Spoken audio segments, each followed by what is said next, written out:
President Donald Trump addressing the nation as tensions in the Middle East continue to be the topic of conversation. What the president had to say.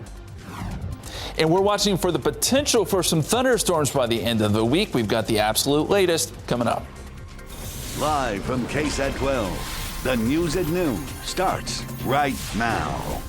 And we start with Iran's retaliation for the U.S. drone strike that killed one of its top generals. President Donald Trump addressing the nation today after Iran fired more than a dozen ballistic missiles targeted at least two separate United States military facilities in Iraq. Iranian TV calling those strikes a revenge operation, and Iran's supreme leader saying it was a slap in the face to the U.S.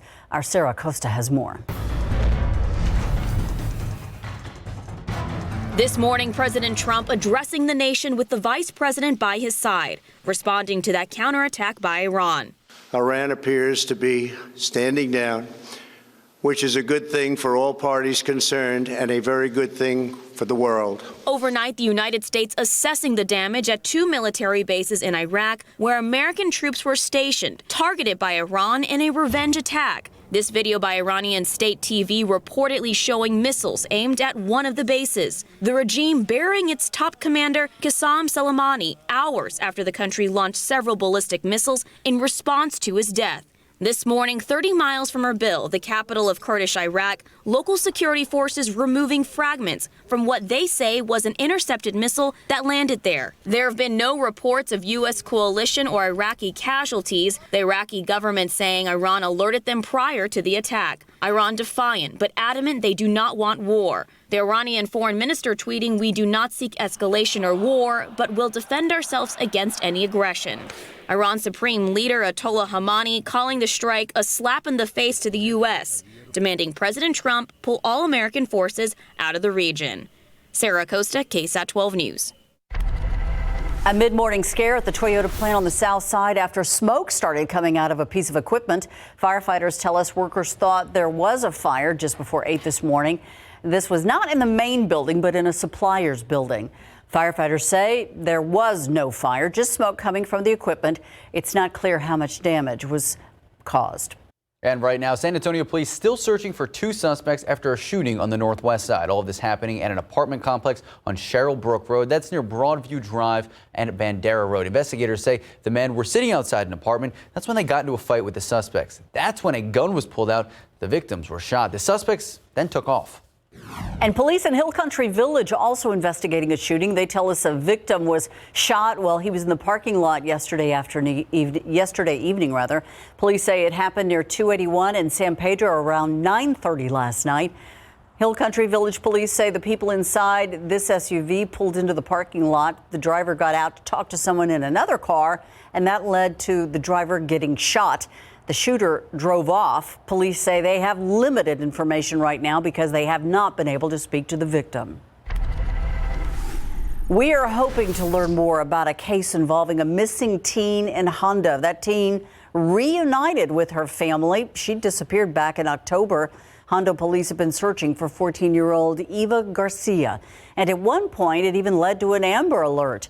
Her father said Eva ran away after the two had an argument over her curfew.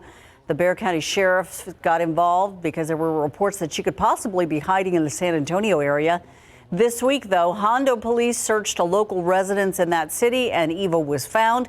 Hondo police say they are not releasing any more information until they review all the facts in this case.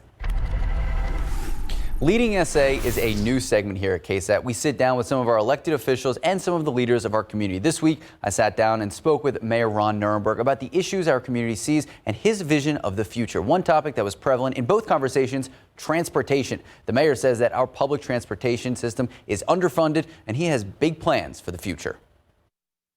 The mayor tells me that he just wants the voters' voices to be heard, and what he is proposing is a more efficient plan for the future of transportation here in San Antonio. Imagine this city 20 years from now, where we've chosen to continue to underinvest in our transportation system. That's a city that is gridlocked, Projections show in 20 years, San Antonio could see a huge population increase, more than 1 million new people. With that comes a lot of positives, as long as the city is prepared. Our population would have doubled. Our population will be roughly the size of the city of Chicago based on the state demographers' estimates. The city is growing. It's one of the fastest growing cities in the country.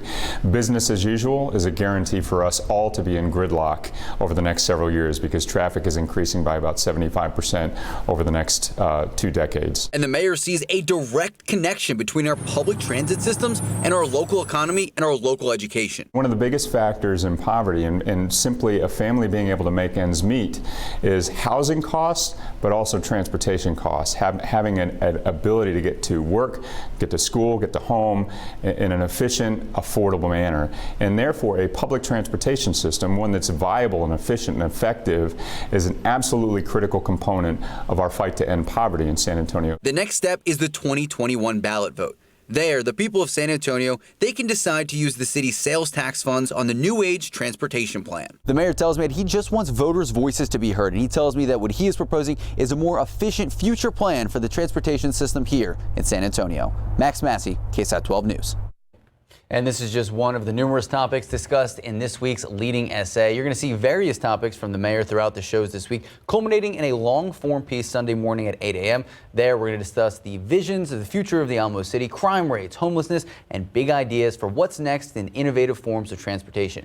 Now, we also asked for your questions, and you're going to be able to watch the entire interview on KSAT.com and on our KSAT streaming app Sunday morning. Happening right now on the city's north side, a pair of city council members are teaming up with the Bexar County Sheriff. They're giving away free gun locks. This is happening at Mission Ridge Range and Academy in the 4500 block of North Loop 4604 West. That's between Lock Hill Selma Road. I think that was supposed to say 1604, I believe. 1604 West. Is that correct? All right, a little typo there. That's between Lock Hill Selma and Northwest Military Highway. The event ends at 1:30 this afternoon.